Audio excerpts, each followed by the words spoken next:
Hi everyone, Aaron here for Zollotech, and it's that time of the year again, and actually a little bit earlier than last year, where we get a look at what could be the next design of the next iPhones.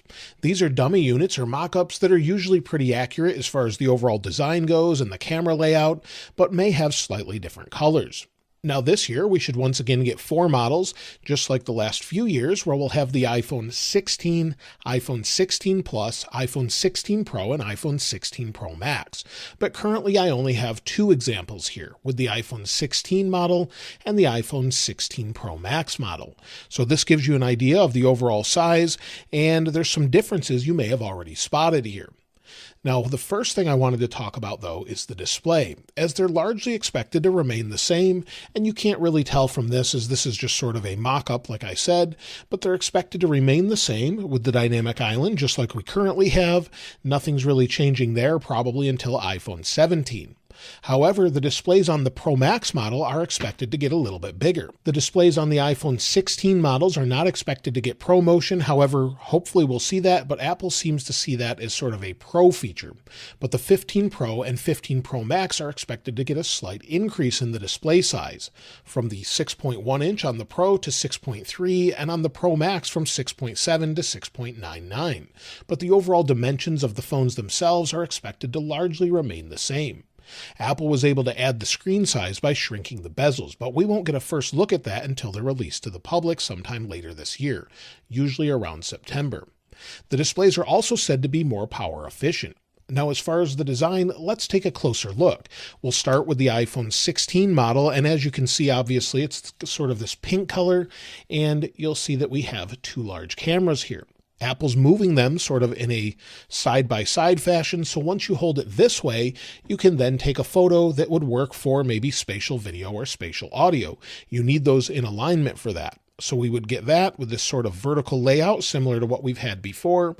And then on the outside, this is where it changes quite a bit. So we have aluminum or aluminium, and of course our regular buttons, our power sleep wake button on the one side. Below that, we could have a new button called a capture button, which would be for photos and video. You'll see the same thing here on the Pro model. It's expected to go across all models, and it could be a capacitive haptic button, and those may be on all of the Pro models as well.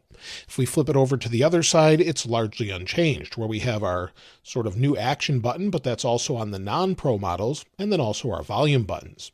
You'll see we have a SIM card tray, which is expected to be the same outside of the United States, and pretty much everything else is the same. So on the top, nothing there, and then on the bottom, the same sort of setup. So USB-C, hopefully we'll get faster speeds in the models that are not Pro this year, but of course our microphone and speaker cutout, so not really any changes there. However, the overall design or dimensions are slightly larger apparently. So if we compare the Pro model to my 15 Pro Max, put them side by side, you'll see it's slightly taller from top to bottom. It's also slightly wider, just ever so slightly. I don't even know if you can see that here, but maybe just the rim of this is slightly wider. So that's what we expect as far as the dimensions. It will get a little bit bigger, but the regular phone is expected to remain largely unchanged. And if we compare that with the iPhone 14 that I have nearby, you can see that here. So again, very, very similar dimensions, maybe slightly higher than the 14, but very similar dimensions overall. The weight is also expected to increase just a little bit. Of course, we'll get some new colors, and with the regular 16 model, those colors are expected to be up to 7 different options, with a blue, pink, yellow, green, black, white, and purple option possible. Now, Apple could change this, of course, but that's what's expected. With the Pro models, we're also expecting some new colors, maybe a rose titanium or a space black, which could replace the black titanium, or there could be something else such as desert titanium. Some of that's leaked and maybe something they'll switch to, but we don't know 100%, of course, until they release it. The Pro models could also have an infused back, similar to the 14 or the 15 Plus models rather, where they infuse the glass with color, and they could do that with the Pro models, just sort of different colors. So I would love to see that. It has a great texture on the 15 Plus model and 15, so bringing that over to all models would be welcome. Now, again, the overall design would be very similar, but on the back we would have MagSafe, of course, but some have said that the actual MagSafe ring itself has actually shrunk just a little bit. So it would have the same capability, the same grip strength, but not necessarily the same thickness. That could allow for more room inside. So all of those are expected. Of course, we have a larger camera bump, slightly maybe, but different cameras this time around. So other than just the cameras on the regular model, the Pro model is expected to get an update with possibly a more advanced 48 megapixel sensor that's used in the 16 Pro models, and also the ultra-wide is expected to be bumped up to 48 megapixels this year. The Pro and Pro Max are expected to get the 5x tetraprism zoom lens this year too, and the lenses may also have a new reflective coating to limit flaring.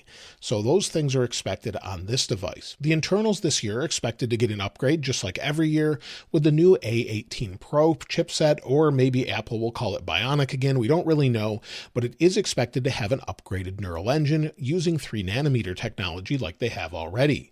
So just like they updated the iPad Pro, we expect similar updates here, and we may get a non-Pro version in the regular iPhone 16. So we don't really know that for sure. Apple, of course, could bring over the A17 Pro and just call it A17 in the current models, but we don't really know what they're going to do with that. But the new chipset is expected to sort of help with overall features with iOS 18 and possibly have better thermals, just like Apple updated the new iPad Pro with. So it could have graphite to help transfer some of that heat, and possibly a new metal enclosure for the battery to help with heat overall. We're also expecting an upgraded 5G modem, possibly Wi-Fi 7, and similar storage options, 256 to start, 512, and then 1 terabyte, maybe even 2 terabytes, we don't really know. Battery capacities are expected to change a little bit, where most of them are increasing by a small amount, about 5 or 6%, but the Plus model is said to shrink from the current model. So Apple's supposedly shrinking it by about 9% from the current model in the new one, and that may not matter too much with overall efficiencies, but I don't think many people want to see it actually shrunk down. Now, one final thing I wanted to try out is to show you how this fits with the new case. So we have a fine woven case here from the 15 Pro Max. Here's the 16 Pro Max sort of prototype, and you'll see it doesn't fit at all. And we're not expecting fine woven cases. It looks like Apple may abandon those, at least this year or possibly after the launch of this year's phones. But you'll see I can't fit this on here. It doesn't fit at all. You'll see there's a lot of leftover here at the bottom, and you can't really fit it on. And of course you wouldn't have access to that button here either. But the overall power button lines up pretty closely, and then on the other side, it looks like they may have moved down the buttons slightly with the action button and volume buttons. So very similar as far as layout with an additional button, but slightly bigger overall. And so that's just a quick first look at what we can expect. Of course, we'll know more as Apple ramps up production, but we typically get these in September. So these are pretty close. Apple has to make millions of them and get them ready for everyone to pre-order. They get everything moving, and the design could change slightly. The colors could change, but these are typically pretty close to what the overall final design will look like. I'd love to hear what you think about the regular 16 models, the overall design with the new camera change, and with the 16 Pro Max or Pro models. Again, we'll expect some changes internally and then that new capture button, but everything else is largely unchanged from a physical standpoint, at least on the surface, but it looks like we could get more changes than we expect. Let me know what you think of it in the comments below, and of course I'll link the wallpaper here that's on my 15 Pro Max in the description like I normally do. If you haven't subscribed already though, please subscribe, and if you enjoyed the video, please give it a like. As always, thanks for watching. This is Aaron. I'll see you next time.